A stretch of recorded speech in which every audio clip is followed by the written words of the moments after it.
to the Talent Optimization Podcast, the go-to podcast for CEOs and HR professionals wanting to bridge the gap between the strategy and tactical implementation of talent optimization within their organizations. Through interviews, predictive index, and personal experience, your host, Tracy Shirk, helps you discover the facets of talent optimization from both a CEO and HR perspective to truly create the dream team for your organization. Are you ready? Let's get started.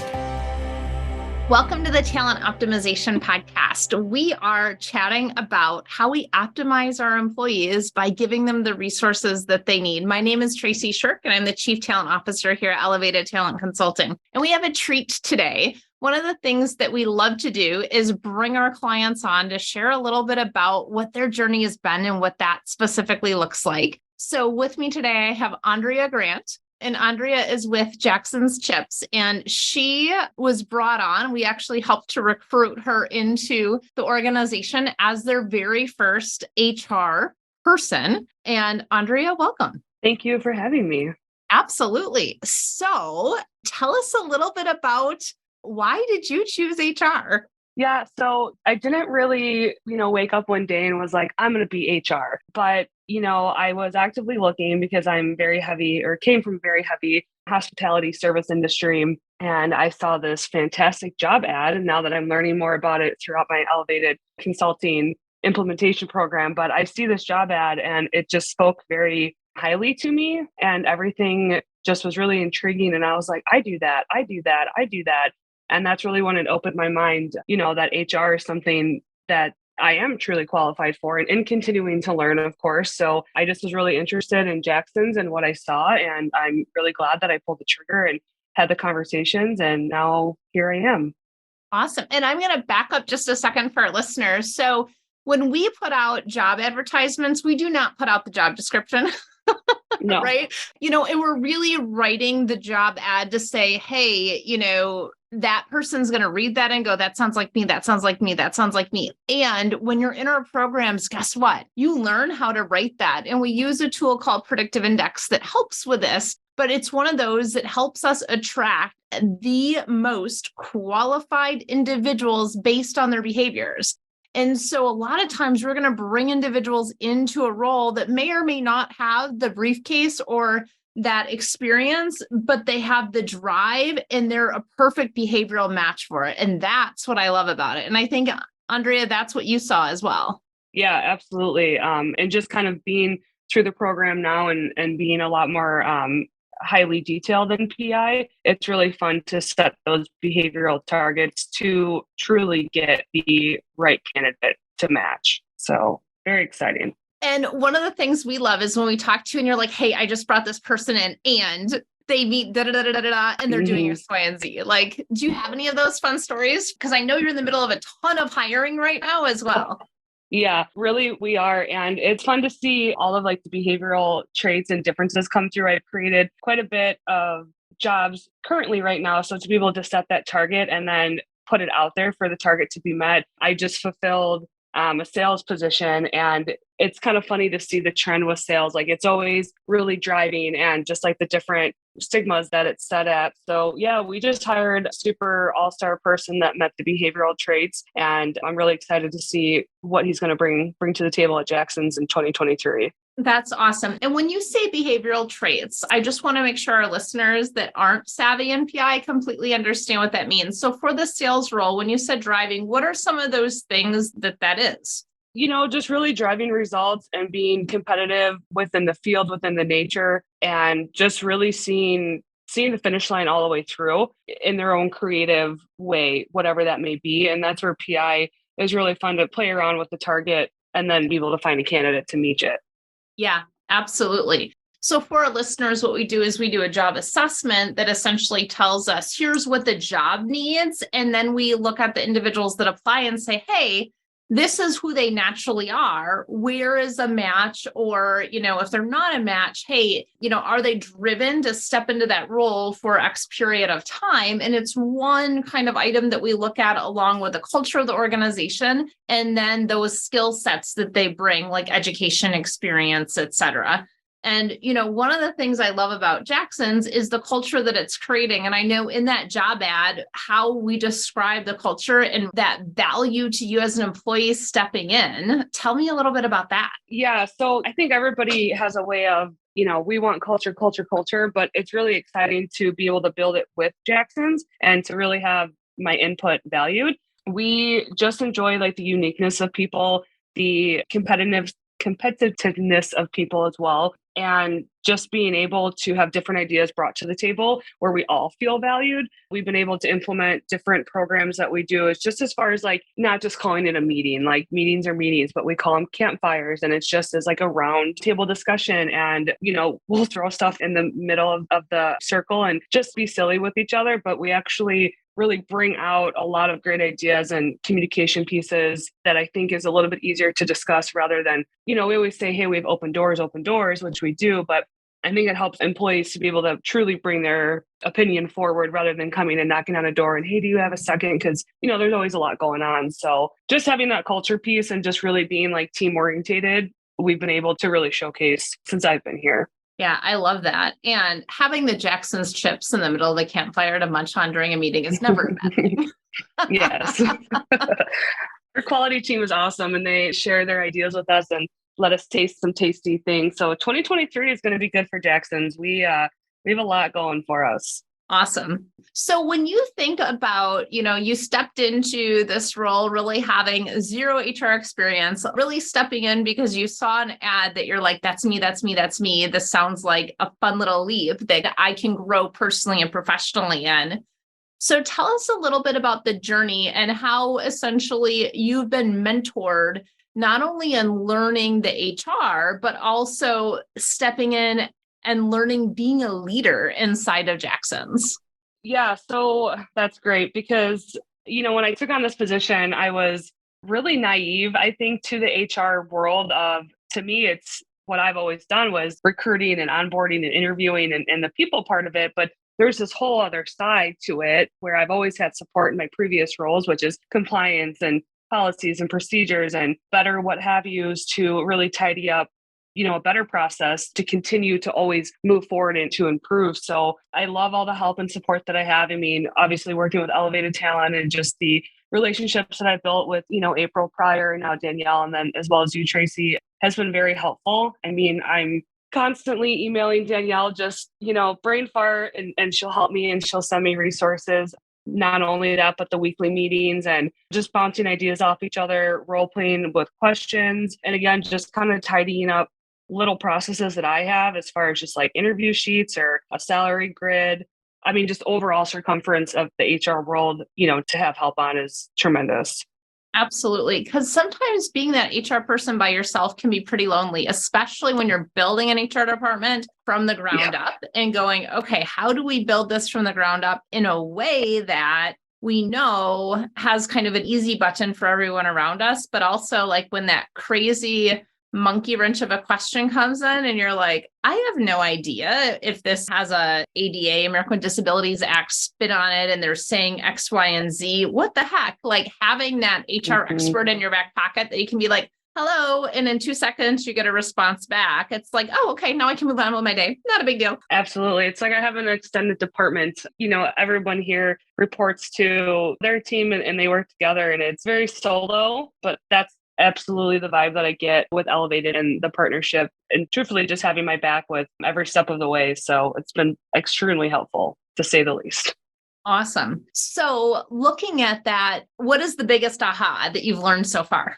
I would say, I think just like formulating, like job descriptions and everything that goes into it and just like the compliance piece behind it. You see a lot of like generic ones that are kind of put together, but there are a lot of things that can get you in trouble if you don't have it listed with compliance issues like ADA and things of that nature. So I think just kind of everything built into it. I thought the salary grid week that we did, the compensation grid, I think is what it was called. That was extremely helpful because especially now we need to stay competitive within the market and just making sure that you have the correct resources to put a really great offer together. I think all those pieces have been highly beneficial for me because like you said, building an HR department from the bottom up is exactly what's happening here at Jackson's. And we are fastly moving. So I have to be fast and agile as well with the company. And that's where Elevated has helped me. I mean, we're still talking about and doing job descriptions, even though we're on week 15 in the program. So I think that's been highly impactful for me.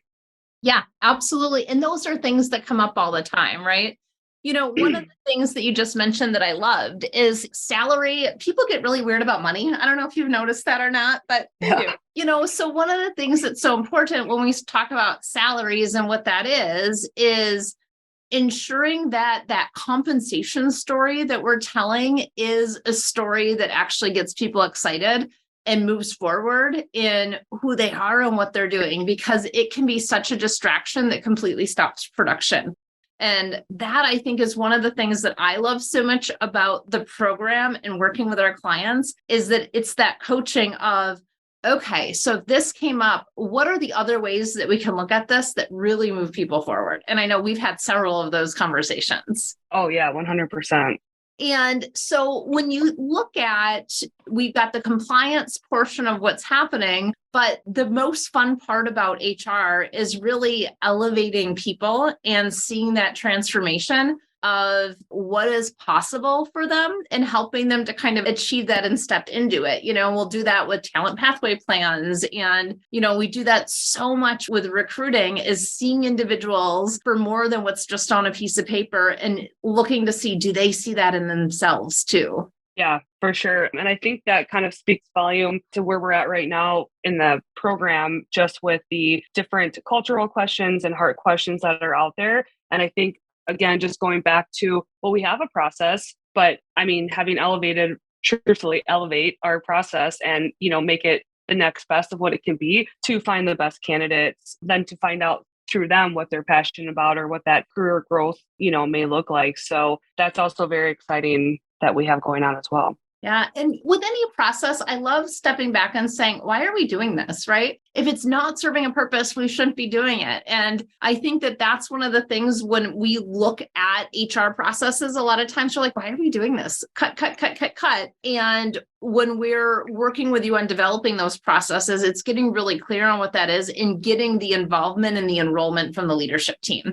Yeah, for sure. So what are some of those things that you've been able to involve the leadership team with that allows you to kind of elevate both people and really kind of know and get a pulse on what's going on? Because I know there's been several. Yeah, I think my favorite one that Danielle and I spent a lot of time on was the pre-boarding and onboarding with the orientation. And then I know training comes later down that line, but I'm really passionate about, we invest all this time into recruiting and interviewing and, this, that, and the other. But when it comes to pre-boarding and onboarding, I mean, that is a huge component of where you can lose people if it's not done correctly with the correct resources that you give them to be successful in their role with your organization. So yeah, we've had really so far seamless pre-boarding and onboarding processes for who we've brought in since that program's been implemented with the management team. So that's really exciting to see because truthfully, it's been elevated and Danielle and I spent a lot of time on it. So far, so good with that.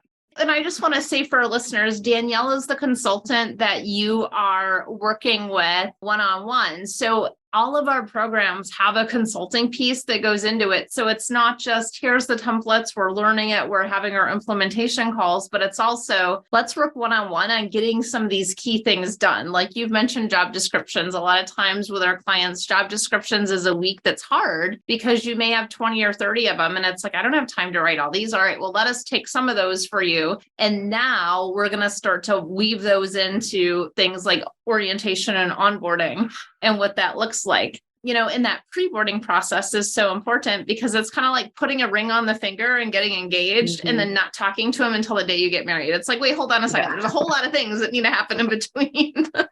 Yeah, absolutely. And that's where that communication can get lost. So I think it really speaks volume to your culture, just because, again, people are so loose to say culture, but you have to make sure that you're involving everybody and they know what to expect. So yeah, absolutely. So I'm curious, what would your role look like without support right now? I don't even want to think about that. It would be a mess. I think I would be probably stuck, 2, 3, 4 weeks back, just overanalyzing things that, maybe aren't as important. You guys week by week really helped me to say, hey, this is more of a parking lot, idea, circle back to it and kind of help prioritize the needs. Because to me, I'm like, everything is a need and everything is immediate. Oh my gosh. And I mean, you guys truthfully are the experts and, like you said, having us in our back pocket. So I think just like overanalyzing and panic would be a huge issue. And just knowing that I have a buddy that I can talk to each week is really helpful to put the immediate in need. Awesome. And I think the other side of that is we're really good at stopping the spin, right? Like so often we'll get stuck doing something and be like, well, it has to be XYZ. And we're like, well, hold on a second. What about this? And you're like, oh, well, that solves the whole thing. Let's keep moving on. So such an increase in productivity inside the organization. Yeah, absolutely. Awesome. So what kind of key takeaway based on your experience in our conversation would you have for executives that are listening into our conversation today going, we've got an HR department kind of ish or a function that's within payroll. And, what would a takeaway for them be? I think a takeaway for executives would be, the people make the operation operate. I think, being involved, being seen and valuing that feedback is huge. And then actually being able to do something with it while understanding that the business has to grow and profit. But the people just want to be heard. They just want to see what's going on and, even see you if possible to make it out to the floor or, even just popping in on like a lunch break, just having that relation. Awesome. And what about for other HR professionals that are like, oh my gosh, I need help?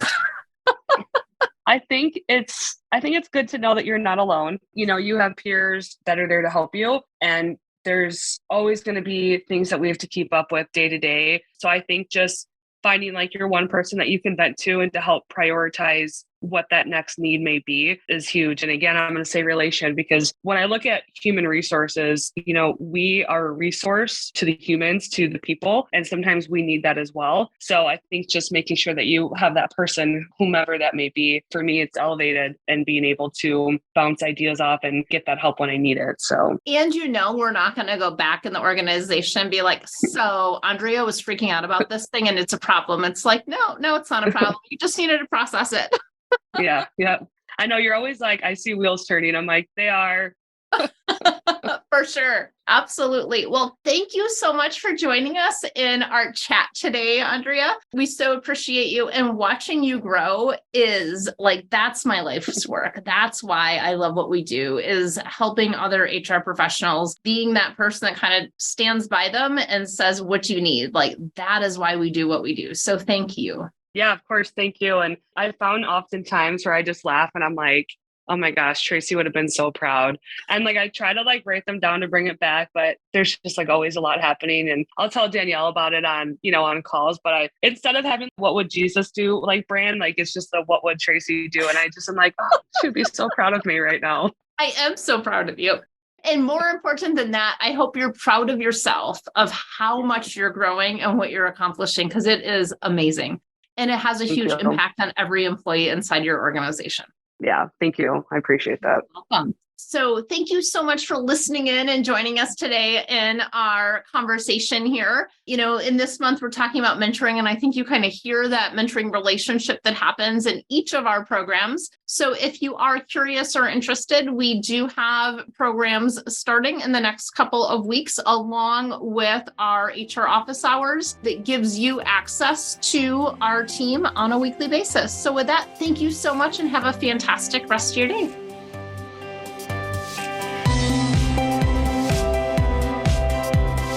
Thank you for joining us on this episode of the Talent Optimization Podcast.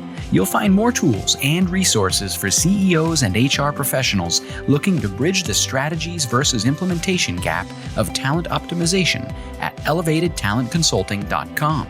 We've also created a free, valuable resource for you to begin bridging the gap called the Talent Optimization Foundation Membership Program. You can access it for free at elevatedtalentconsulting.com/foundation. Be sure to tune in next week for another episode to learn more about talent optimization and creating a dream team for your organization.